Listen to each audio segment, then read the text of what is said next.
Hello and welcome to Stampscaping 101.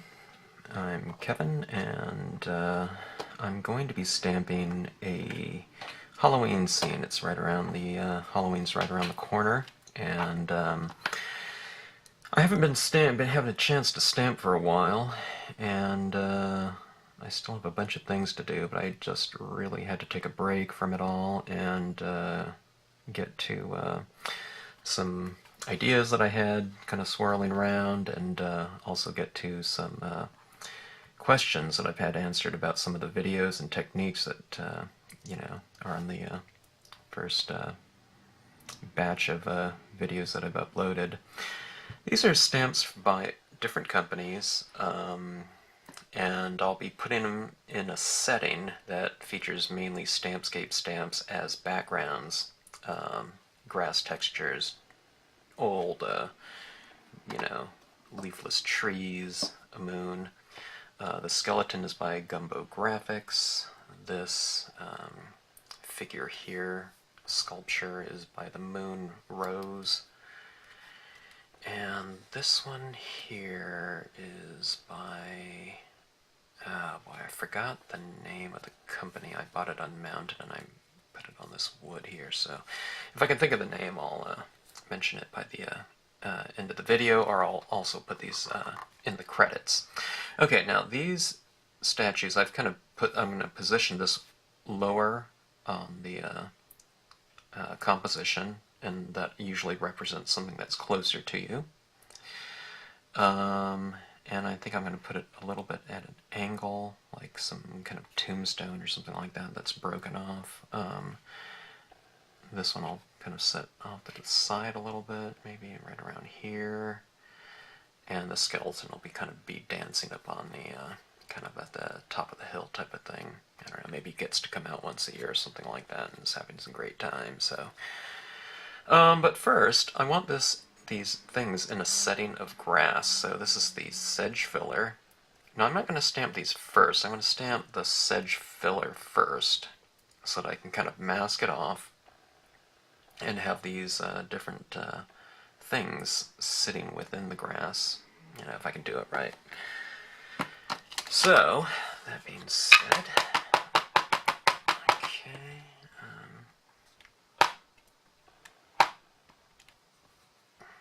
that'll go about right here, and let's see, I'll have this one. I'll add more of this grass later, but I'm just kind of positioning the grass where these figures are going to go first, and I'll have this skeleton like that up top, so maybe I'll create kind of a little mound of grass, change the angle a little bit so it looks a little bit like a hill, okay? And I'm just stamping these in black, some Marvy black. Speaking of that, I always think that in many cases, one of the best things, the easiest things you can ever do if you don't have a really good black, a way to improve all of your stamping is to, find a black pad that's really works for you and is nice and dark and is as close to 100% value of black, as opposed to stamping something out and it's kind of gray. If you can have get really strong impressions, not that everything has to be stamped out in black, this is going to be like a Halloween scene, so I want my imagery to be fairly bold and, I wouldn't say ominous, but I just want a lot of contrasts. That's what I kind of think about when I think about Halloween, but going back to the black, find a good black that works for you and is nice and strong, and so that your imagery has all of the can show all of the detail. And I don't know, the Marvy blacks always worked for me, but I know that a lot of people have their own favorites, and that they've found that works for them, and that's a great easy thing you can do. Some people like memories. With some people, as far as the drying factor, they like to go with like a stays-on or, something of that sort that's not going to smear. I don't really have a problem with smearing with the paper that I'm using, which is King James, which is now out of business, but Chrome Coat, I never had a problem with that either. But let's say sometimes when someone might live in an area that's a little bit more of a, I don't know, maybe a moist climate or something like that, or the humidity is much higher and things don't dry as fast, or maybe the paper's not quite as absorbent, filling in with some additional grass now. Maybe you want to go with something that's going to, be more permanent, like a watercolor pad or something like that. But anyways, find that and find out what works for you. I'm going to ask around. Everyone has their own opinions about a really great black, quite often I find. Alright, here comes the figure from the Moon Rose.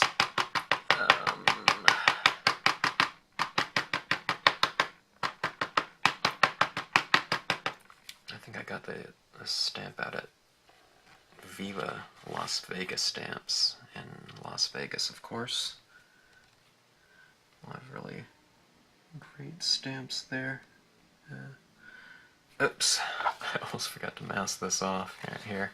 I'm just masking off with a red paper towel, and it gives me a kind of a jagged edge like that, a soft edge. Alright, not masking it off with this hard straight edge, okay? Because I want it to go into the grass right here and give me more of a varied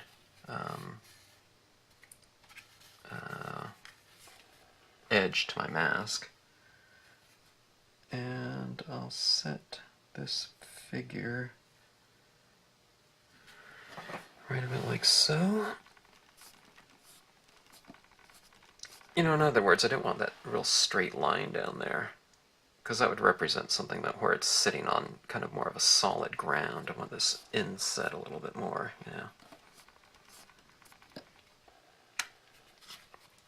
Alright, so now it's sitting in the grass and you don't have that hard edge. And that's the same.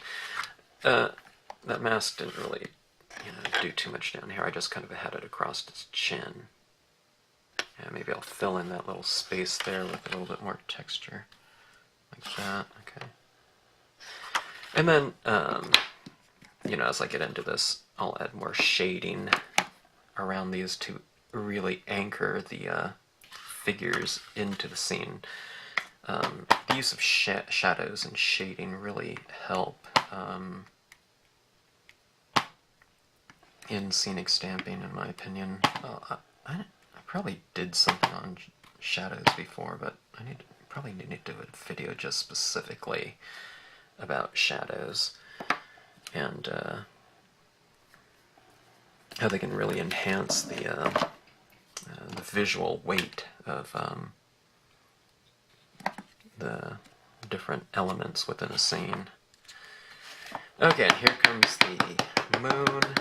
Could do this in, a nice deep blue or something like that, but I think I'll just stick with the black. Alright. And I'm keeping in mind right here that I'm going to stamp that skeleton down here. So I'm going to give it some space.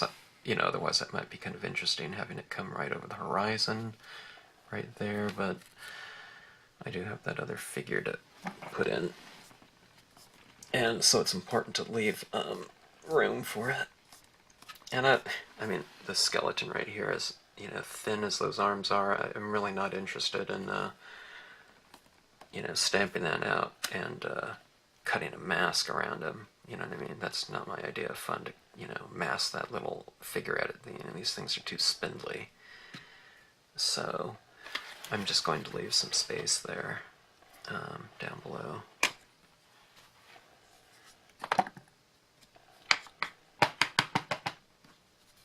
Okay, sometimes if you have a really small image, what I like to do is I like to take pad to stamp as opposed to stamp to pad.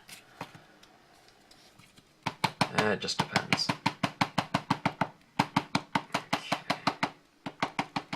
Now this image it's fairly delicate. In other words, if I put something, it's visually delicate, so I don't want to have too much behind it. I mean, if I put some clouds or something behind the skeleton, I'm not going to be able to see them at all unless I stamp those background elements really super thin, or not thin, but light in value. But like I said, I'm not going to do that on this scene. I'm just going to, well, see, I really wasn't going to do anything around it, but I'll tell you what. Let's get some of this additional cloud texture. I don't want another moon in there, but what I might do is I might utilize the texture of it.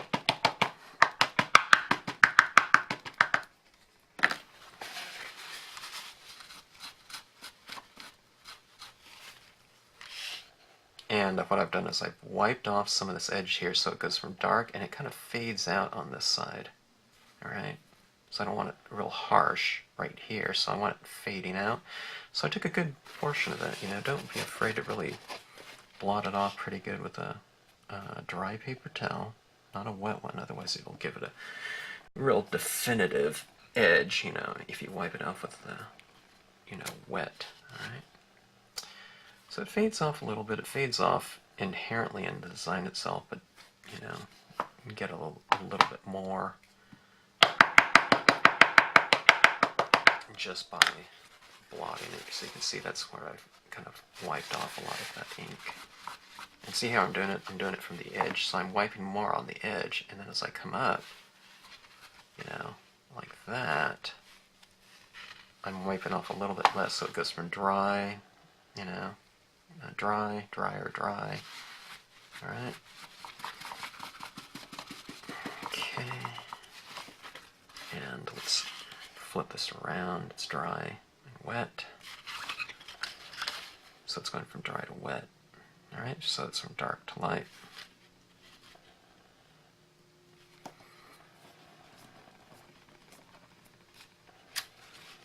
Okay.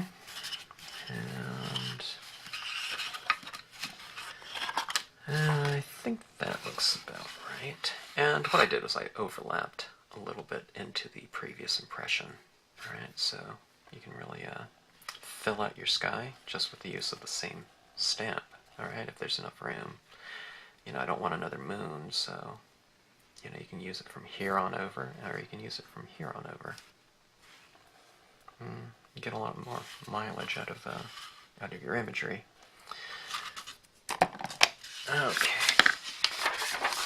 Now, composition is set. And, alright, I'm going to start off light. This is going to be a real simple color scheme. Alright, now I do have some other imagery that I'm going to use in here, but I'm going to wait till the end. I want these little spindly trees and grasses and textures. I want it to stamp out nice and crisp. That's not to say that if I stamped it out now, you know, and everything else is going to get blurry, but I just like to wait till the end too and see how dark areas are going to get, and then I can kind of work my filler imagery in accordingly. Alright? But, you know, I mean, you could stamp it right in the beginning too. Okay. I want to start off with some kind of seashells pad. As far as the pads that I'm using here, I'm using dye-based inks, and in terms of the consistency, I'm starting from a very light, thick ink. All the this is called seashells on this pad, but they're Adirondack lights now. And they're very light in value, and they're also thick. So, let's see. I'm trying to think if I want to go with this blue or if I want to go with a warmer tone, like a peach Bellini. Let's go with let's go with the cool color. Alright. Okay. Adding this down, it's going to be very, very light in value. Okay, I don't know if you can even see that. I kind of adjusted the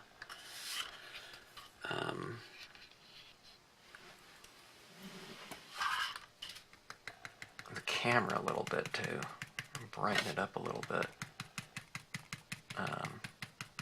Because the camera was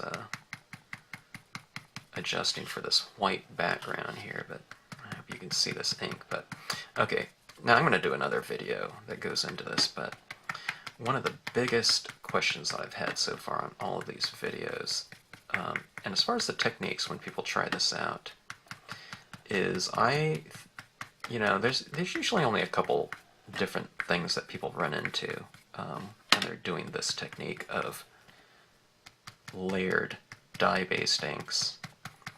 And sometimes they run into kind of a blending issue, like the colors, especially the darker tones, because those ones are the ones that you can really see if they're not blending very well, because they're just so dark to begin with. And if I do this with, a light color, it barely shows up, okay? But one of the things is when you first start off with this lighter tone, what I'm doing, all of this is as dark as it's going to get, okay? I've already layered it down, alright? But one of the things I like to do is I add more for the sake of getting this ink applied in such a way that it's going to kind of saturate the page a little bit more and the pulp of the paper, okay, not just sitting on the surface and having something colored, but really kind of, for lack of a better word, I'm kind of slathering this ink onto the page, okay? I can get a big, thick blob of it like that and kind of spread it out a little bit more, but then keep adding more. And what I'm doing is I'm kind of adding this, and with this tip here, I'm kind of moving this around slightly. I'm not scrubbing real hard, okay? But what I can do is I can kind of feel if the page is getting a little bit more, reaching the desired saturation level. I can tell because this wand here, this foam tip, kind of glides around a little bit more. That means I can tell if the ink is, sitting on the surface a little bit longer. Okay? When I first lay it down, because there's no other ink there and the paper is wet, it's absorbing into the paper pretty quickly. Alright? So as I add more and more, I can feel this tip, this tool here, kind of gliding around a little bit. It's not catching as much. Alright? And that's when I know to kind of move on. Alright? Now, in some of these videos, what I did to kind of expedite the process is I just went in with re-inker fluid. Alright? And that really gets a lot of ink onto the tip of the applicator. Alright? And then that really kind of lays down a lot. Which is another thing you can kind of do.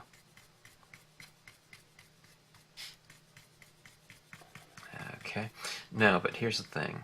Okay, if you do that, because there's so much ink, if you want certain areas of your card, of your scene, or whatever you're stamping out, to remain light, in this case, like this little figure here, I want that figure to be catching some of that moonlight, so I don't want to ink it out completely. Like, for example, I'm trying to put some ink behind her, like that, so that she kind of stands out in the moonlight. Okay, now the image itself is already shaded, alright, but in her light areas, I want to retain that, so, you know, with a really super wet applicator, you have to kind of be careful that you don't just tone everything out on the entire thing. See, I have this kind of light here around my moon. Some of these clouds are a little bit lighter. It's lighter around the skeleton. In some areas of this scene, I kept light. And that's the one thing you're going to have to be careful about with a super wet applicator. Alright.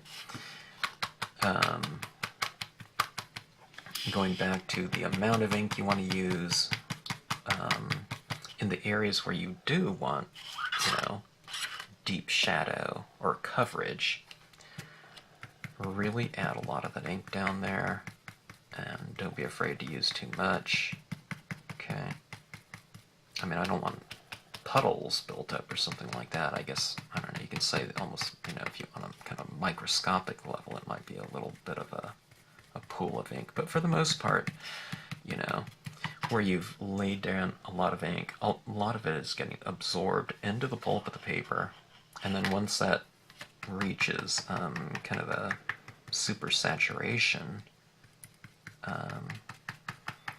you know, it'll start to dry on the surface of your card through evaporation. So you can say it, you know, in some ways it's drying a little bit to the touch by absorption, a lot of that moisture being taken back into the paper. And then when it starts to build up a little bit more and starts to dry more, you know, by evaporation, that's kind of where you want your first layer of color to begin. Okay, but now, I mean, this took me a while to get through that. This, for one thing, is a half-page scene. I had some of these large images that I wanted to use on this composition, but, you know, the other colors to come, you won't have to do as much. It's only that kind of first color, you know, it's kind of slippery. I mean, you can use more than one of those Adirondack lights, but for the most part, you know, those first couple colors, and especially that first one, you know, when doing this process, for me, is the one that's the most key.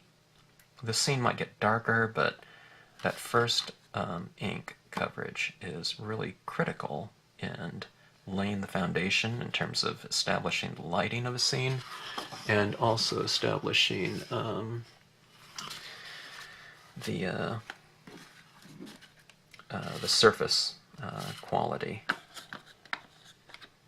And in doing so, it sets me up for these other colors to come. Okay, now I'm not going to work through, you know, a huge range of tones. Okay, I'm going to add in this London fog here. It's a memento. And this color here is, all the memento colors are fairly slippery and thick, you know, just like the Ranger tones, Adirondack lights, and so on and so forth. Just adding a different gray tone. This gray tone to me is a little bit of a warm gray tone. Okay.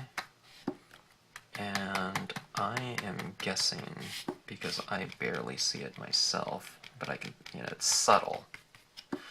I'm guessing you can't even tell what this is really doing. And plus I have a lot of the Ocean Aqua, or the Aqua Adirondack light in there, so the color that I'm probably applying is somewhere in between this London fog and Aqua. Okay.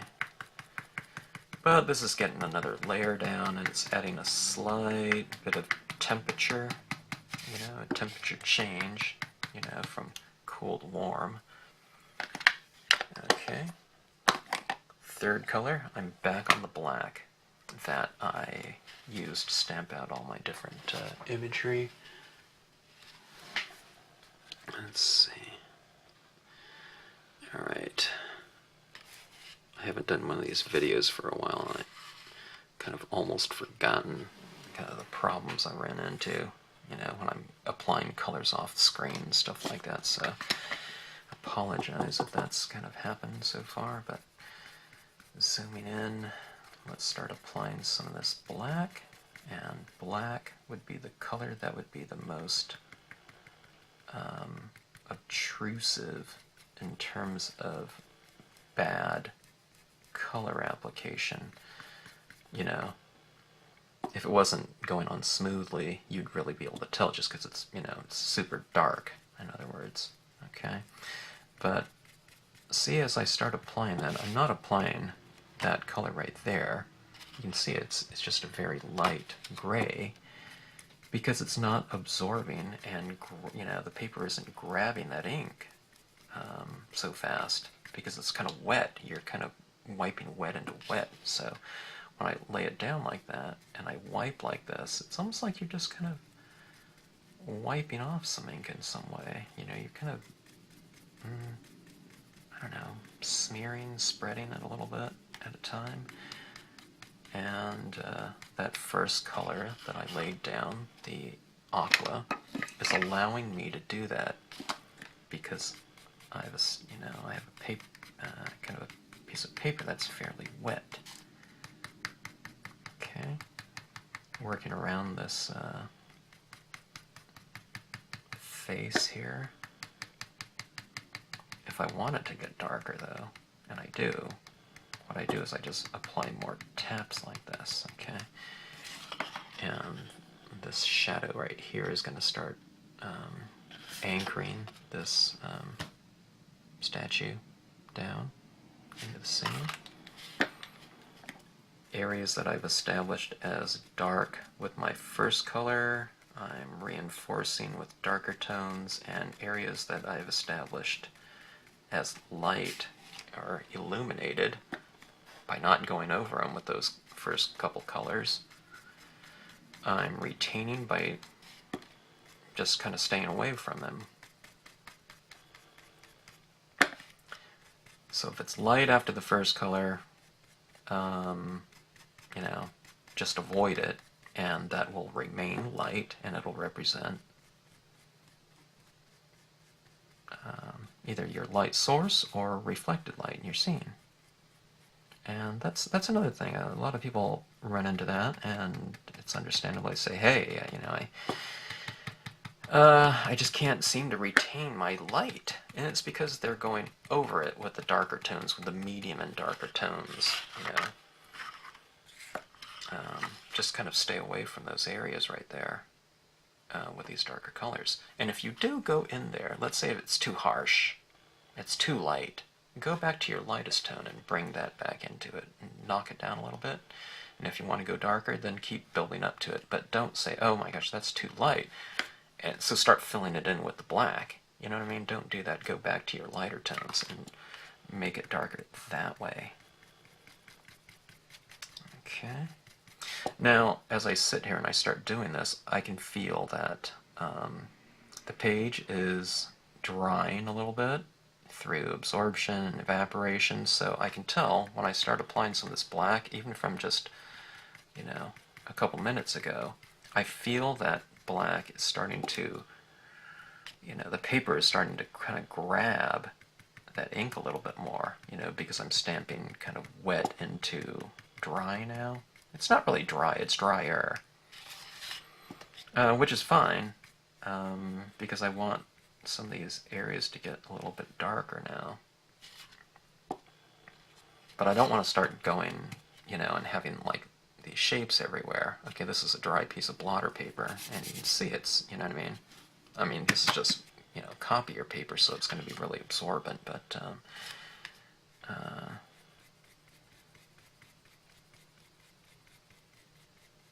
that's just kind of an example of, you know, where this glossy paper comes into play, and the layering of ink from that first color. Wetter the better.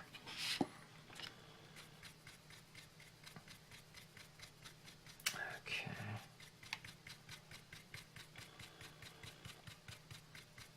Darkening in the surrounding sky. if I want this moon to stand out, what I'm doing is I'm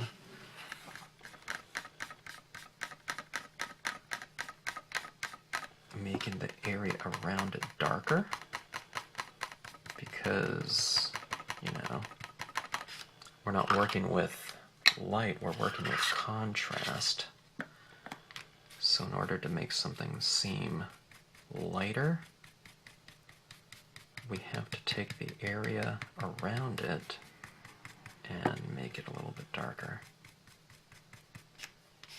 See how cool that moon's coming out now? That moon is really starting to kind of glow with the use of this tone around it like that.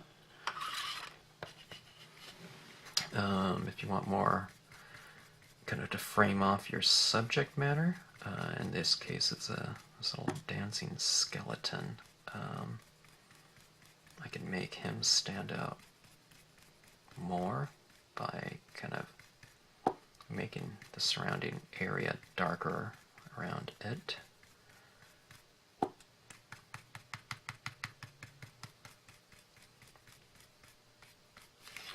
Okay, let's create a little bit of a separation between moon and subject.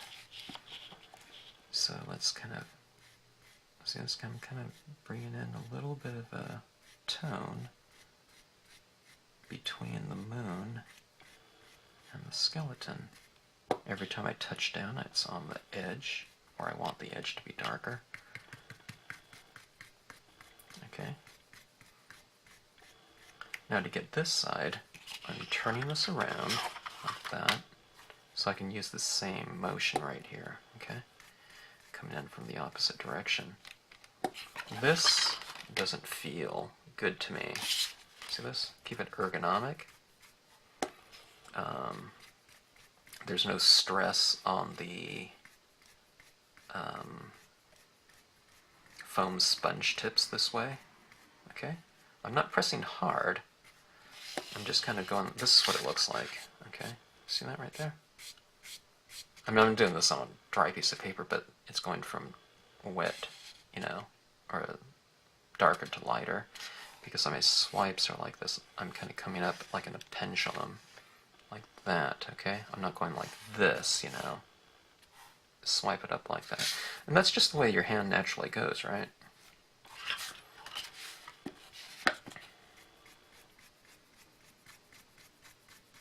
Okay, now I can really feel the paper is getting very dry.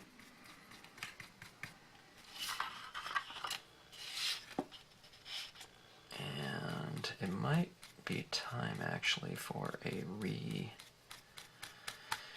kind of re-establishing some of the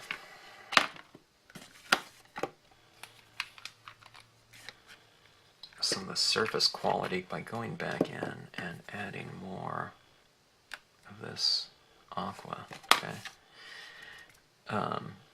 Adding lighter tone into the scene over black is not going to make those areas lighter, okay? It's not going to look like light blue there, okay? These are transparent colors that we're working with. All I want to do is, I just kind of want to moisten the page again a little bit, you know, because it was grabbing too much, and it wasn't, you know, that black ink wasn't flowing as nicely as I wanted it to. So, just go back in with your lighter tones right over the darker and reestablish that. If I was doing a sunset scene or something like that, and if yellow is my first color, then I would go back to the yellow, you know. So whatever colors you're working with, if you feel those darker tones starting to grip and you're not getting what you want, just go back in and put another layer down, okay? Okay. And let's see, I think my black pad was a little bit dry. Take your re-inker, don't over-ink it. you want a nice juicy pad, but you don't want one, too soggy where you don't have that control over the application.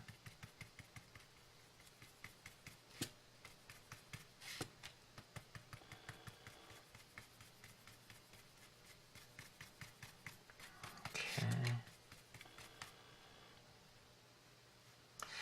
Right here, I think, I want that little hill to be a little bit more illuminated than the background. Alright, so let's go back in with our mask. Let's mask off the hillside here.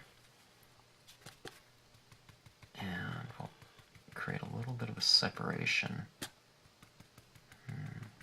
in the form of a mask. Okay.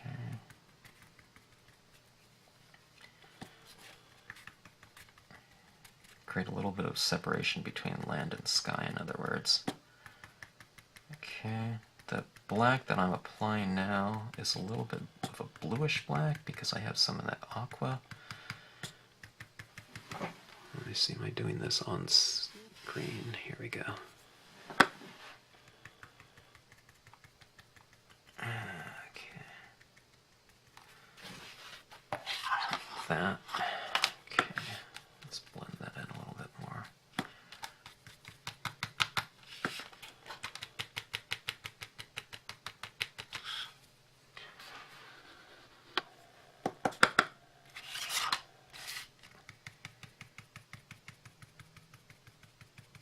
Kind of going with a,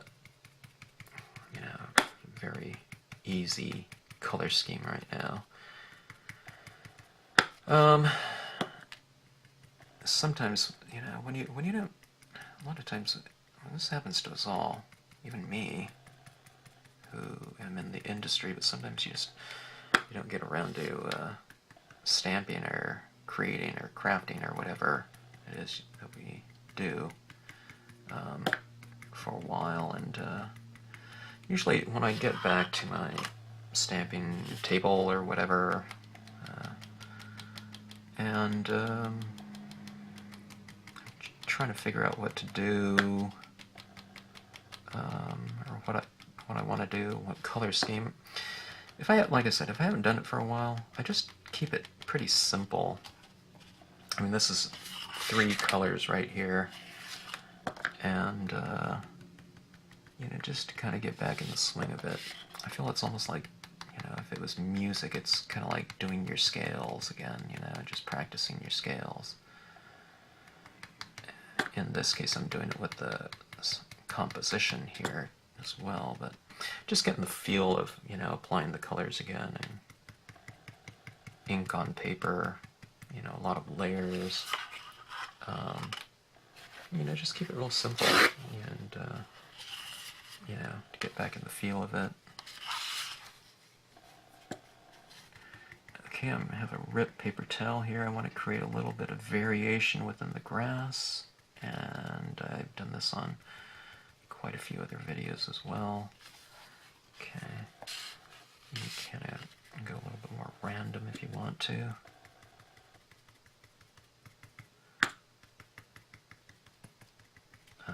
Just doing this with the black. Okay, so you see this little variation kind of happening here and there.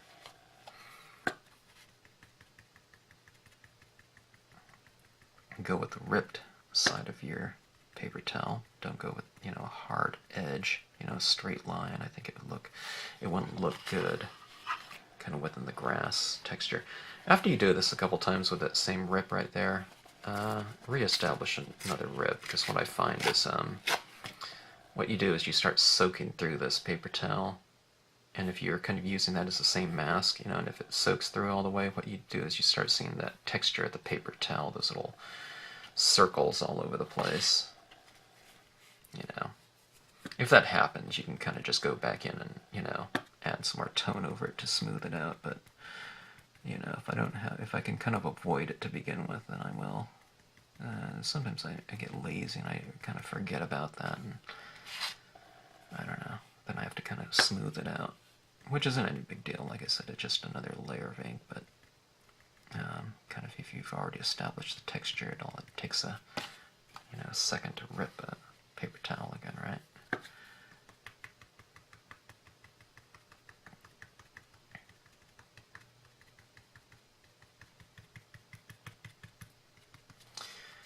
Okay, kind of building it up right here, okay? See the shadow right here at the base of this figure?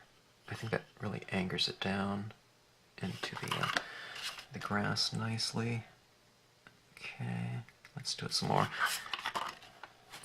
Nice deep shadow. I'm kind of angling my applicator and dabbing it down. I'm not getting harsh shapes again because I kind of spread it around a little bit because of that aqua. You know, this paper is a little bit kind of slippery still after that second slathering of aqua. I have this is what I'm doing right here, right around this. I'm doing this right here. That type of mark, okay? Tilting it and adding a little bit of a shade around that figure, like that. And I feel that these images are kind of a part of it now, part of the, you know, the landscape, as opposed to kind of floating there. Okay, skeleton. That being said, I'll give him a little bit of a shadow. Okay. Okay, a little bit more perimeter, and I think that looks pretty good right now. Of lights, the retention of light is still there by not going over it with my darker tones. Okay, let's go with some extra imagery. This is the Leafless limbs image. Leafless limbs. It's just called Leafless limbs, but it's really the small version of the image. Okay, I'm going to have this tree in the distance coming from behind the hill, so I've masked out the hill. Okay, so you can see I'm using portions of imagery a lot,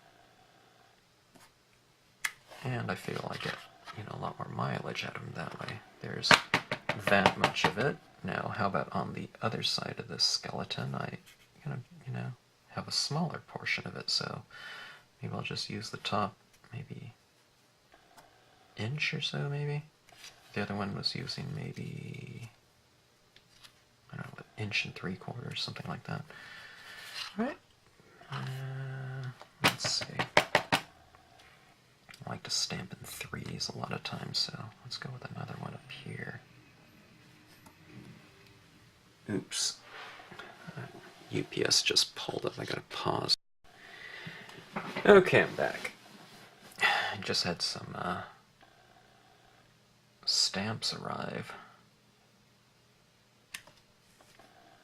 Photopolymer ones.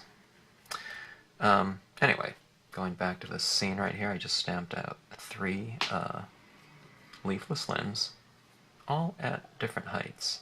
And this one right here could be, I don't know, somewhere in front of the hill or something like that on, the slope that, the viewer would be. But these other ones kind of represent something on the back of the hill. So all I've done is I've kind of established that distant imagery with the use of a mask. Okay? You can see it right there, that where I've stamped off. It was mostly stamped off at the bottom. Okay, but that's an easy way to create separation with space here, okay? It was kind of hard to tell where that hill ended and the sky began, right? But if you put that type of thing down, it creates that separation for you visually. Okay. This is the crooked limb stamp. I was thinking about having something closer to us. And I don't know if I want that one.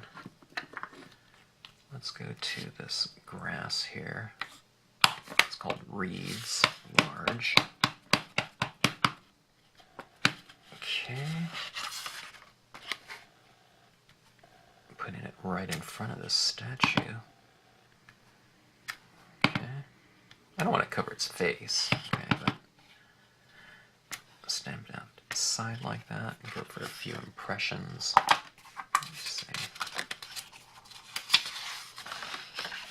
Okay.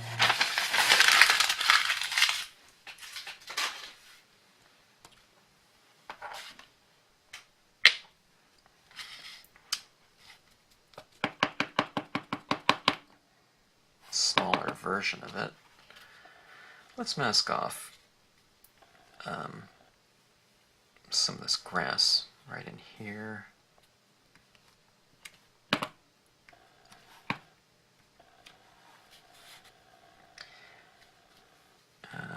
It creates some visual texture within the scene.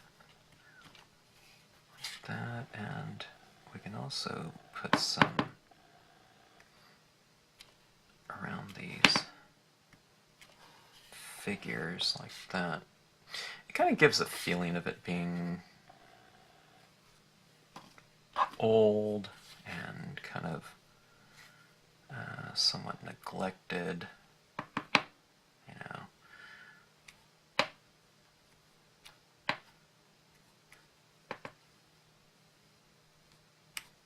I say somewhat neglect, maybe very neglected or something like that.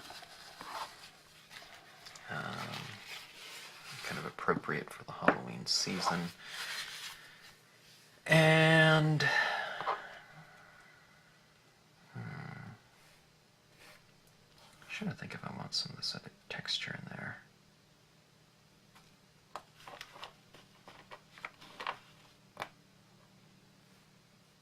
started using this little tiny rock stamp a lot. I don't know if we'd really see that in this scene right here, if it was kind of real. This is my tack and peel. I haven't pulled this safety cover off in so long. It's stuck really firmly. Tack and peel is the thing that allows you to use an acrylic block with non-cling stamp imagery. Okay.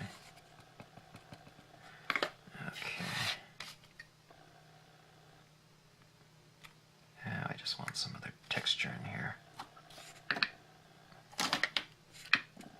I felt it was too, I don't know. I mean, it was okay, you know, to have this kind of this grassy texture, you know.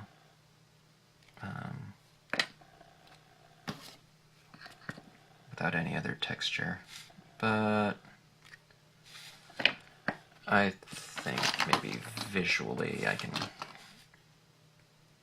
create a little bit more of a rich surface quality with some additional texture, so really any excuse to add extra texture I usually take advantage of. When these rocks dry here, they won't stand out quite as much as they're doing right now too, so they'll kind of blend in with the background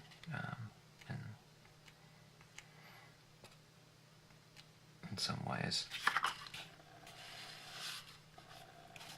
Okay, that's enough of that one.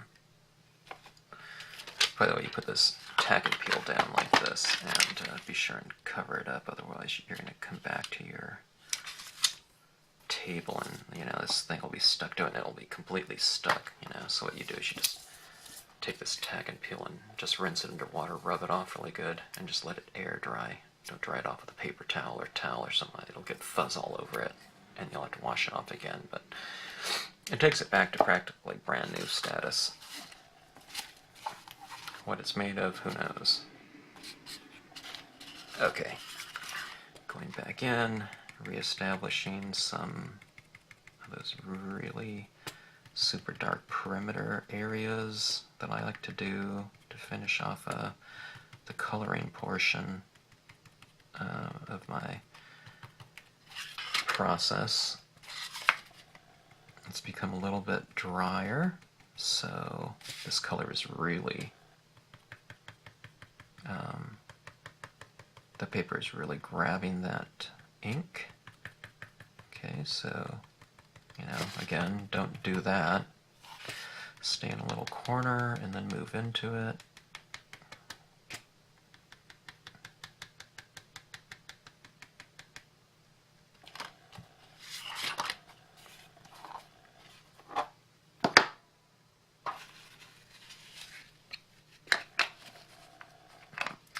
And, you know, one of the things, okay, before I was,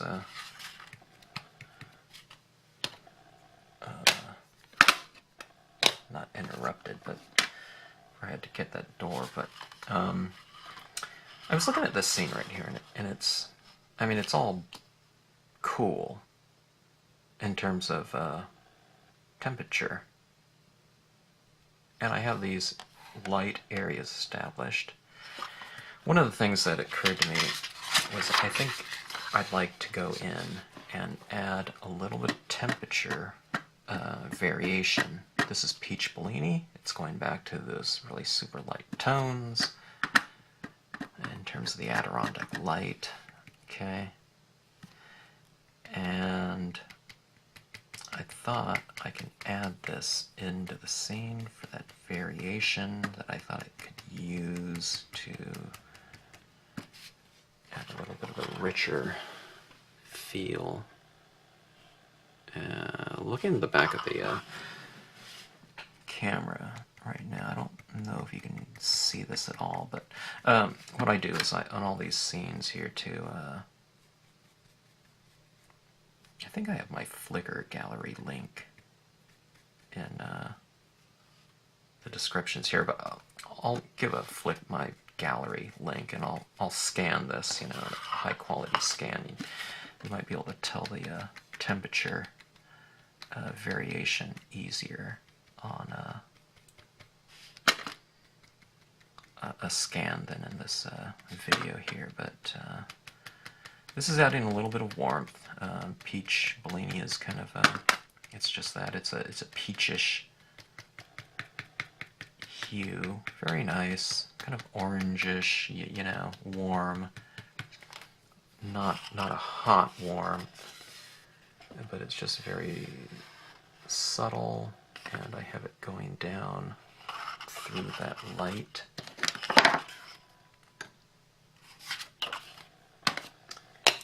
Okay, now, let me see if this white pen of mine is still working. This white pen of mine, I was doing one of the previous videos, and I take off the cap, and when I'm done with the video, I have no idea where the cap went. I've looked all over my desk, and okay, I'm flipping this over so I can see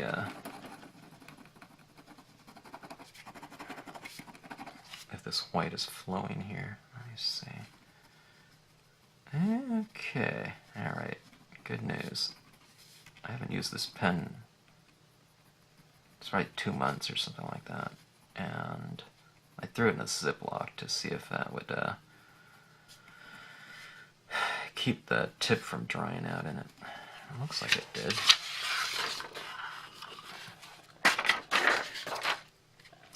This is a Uniball white gel pen. Okay, let's see, where do I want this? In some of these light here. In some of these light areas. Okay, when I zoom in a lot, this is when I always run into trouble. I always kind of start working off screen because I'll try to pay attention to this. In these highlights, you know, these lighter figures, I'll try to put some of the highlights around in those areas. And there's a lot of drapery on the statue.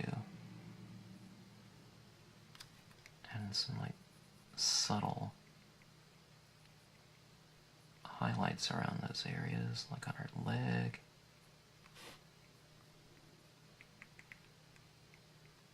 Okay. And some of these little clusters of grass, you can kind of go back in and establish a bit of an edge.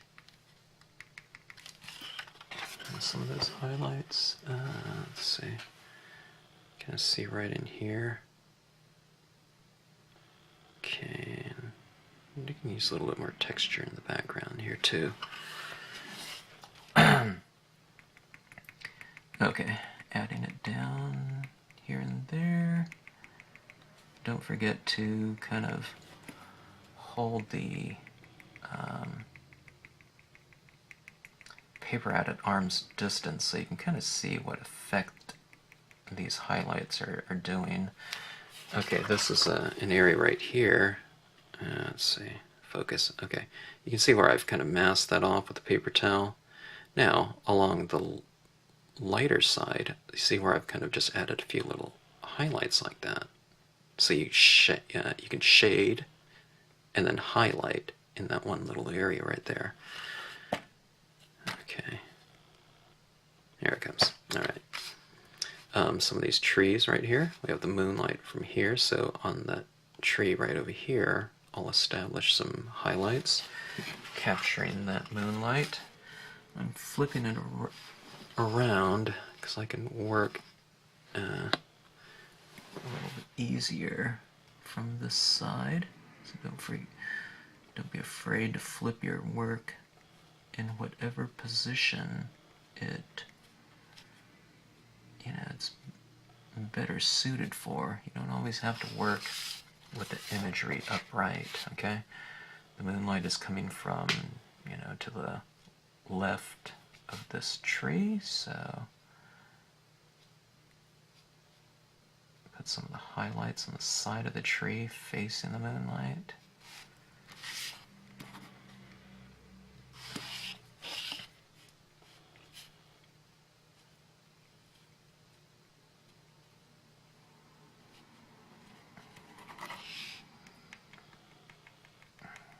A few little highlights here in the grassy areas. Down here.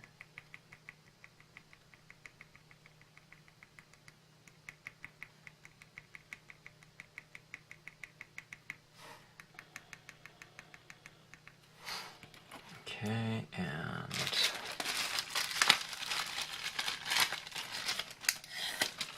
for that extra touch,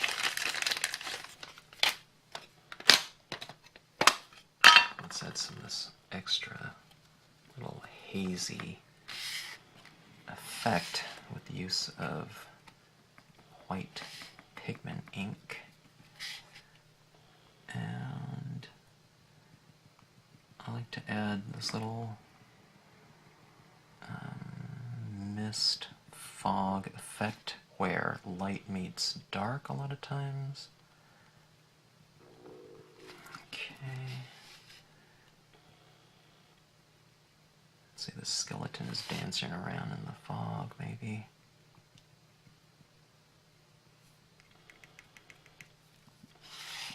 Around the moon, to create a little bit more of a illumination. I can add some of the pigment ink around the sphere, like so. Okay.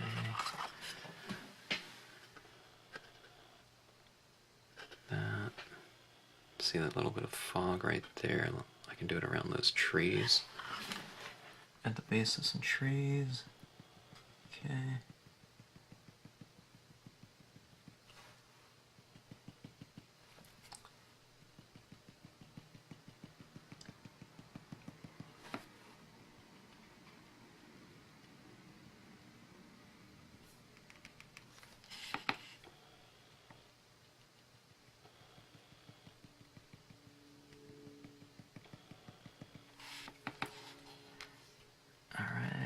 at the base of this statue,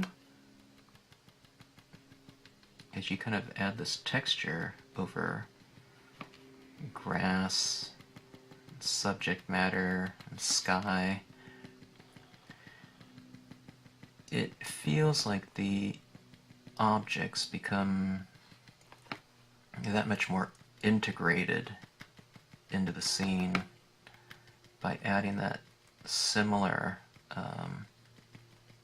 texture and I don't know, atmosphere, I guess, over all the different subjects within a scene. And I guess everything's getting hit by the same light throughout here, so it's like a needle and thread in terms of incorporating everything together. Okay, now here's the foreground, right? Okay, that's what I'm talking about. See that right there? See that kind of that glow around there? You have that same glow in the distance, background, getting up into the foreground, like that.